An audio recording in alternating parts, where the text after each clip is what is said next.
want to say it's an honor to work alongside such a great team. With the team that we have here today, we were able to get it done.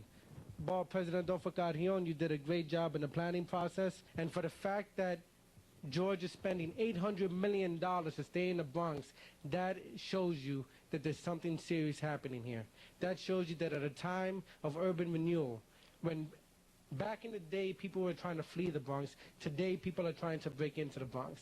Now I'm just happy that the Bronx bombers are here to stay. I'm driving on the Mayor Deegan, and I'm approaching the Yankee Stadium worksite, and I see this big advertisement, "The Bronx is Burning." Growing up in the Bronx, I can recall some 30 years ago, back in 1977, Howard Cosell in the nighttime game, all of a sudden the camera switched from the baseball game into what was happening in the Bronx at that time.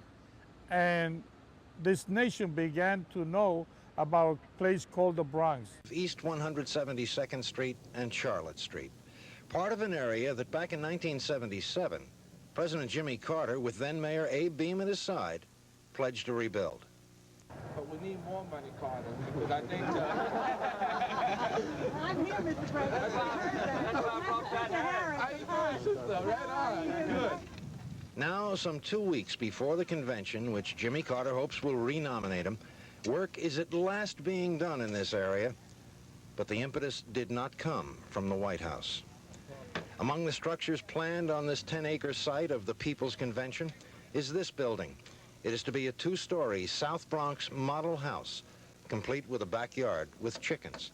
This is an effort to show what could be done. We're demonstrating that if they stop their phony promises and come through and meet with the basic demands of people and put people to work, we have enough people willing and able to rebuild our own community. This is the very spot that Jimmy Carter on October 5th, 1977 stood, and he couldn't believe what he was actually seeing. It couldn't be happening in anywhere in the United States, but it is happening. Several thousand conventioners will use this urban setting to publicize their unhappiness, and on the day before the Democratic National Convention opens, they plan to march on Madison Square Garden in a mass rally.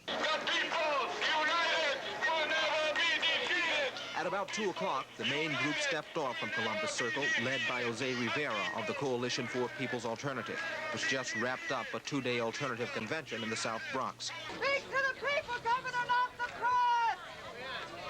Folks, Governor, we'd like to take you over, and just these people are saying you're talking to the press and not to the people, so if we could break this off now. Did you hear that?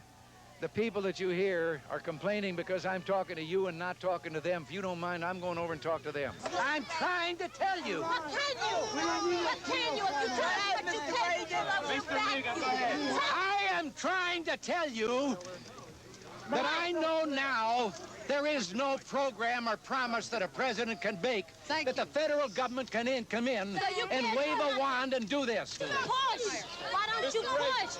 I can't do a damn thing for you if I don't get elected. Jose Rivera had no movie star bankrolling him in his successful quest to become the assemblyman from the South Bronx's 77th AD. Indeed, this is what he told voters while campaigning. I know what you're going through. I know what's standing in line. I know what it is to go to the unemployment office. Rivera has been to Albany numerous times to fight for better housing and job opportunities for minorities. Now he'll be going there as a $28,000 a year lawmaker, sitting with Democrats. The only thing that's going to change about me is the fact that I might have to wear a 3-piece suit. I will also be taking along my outfit, my jeans and my shoes. Look, see, okay? It's a shoe that helped me win the election, you see, okay? Okay? The session of the new legislature beginning in January should be a most singular one, especially in the Assembly.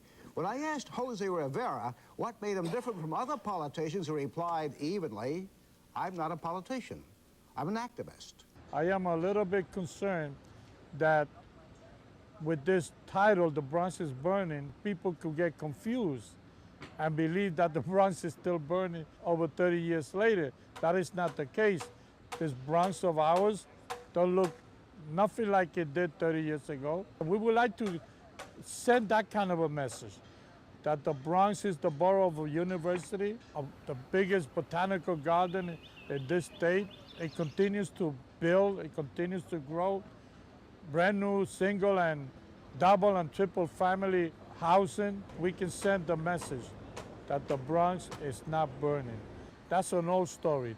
The Bronx of today is alive, it's thriving, it's exciting. There's thousands of people working, as you can see, as we build the new Yankee Stadium. I am from the Bronx, and I'm a Bronx resident. My name is Joe Byrne. I'm the product executive for Turner Construction Company here at the Yankee Stadium project.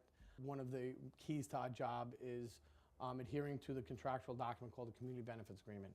Community Benefits Agreement is a document that helped get the job off the ground and started. In that agreement, it asks for us to maintain 25% of the contracts to be Bronx-based and 25% of the workforce to be from the Bronx. We want to exceed it. We want to beat it. We'd love it to be 100%. The workforce at this point is 32% Bronxites, and it's reflective of the borough. On a regular day, we have 750 people working, and by the end of next month, it's going to double. Thanks to those who have remained in our borough, did not move away, but chose to stay to improve. This borough is working, it's building, and it's boundless. Back there's a garden. It's a rock garden. And at nighttime, the lights glow on. It's really nice.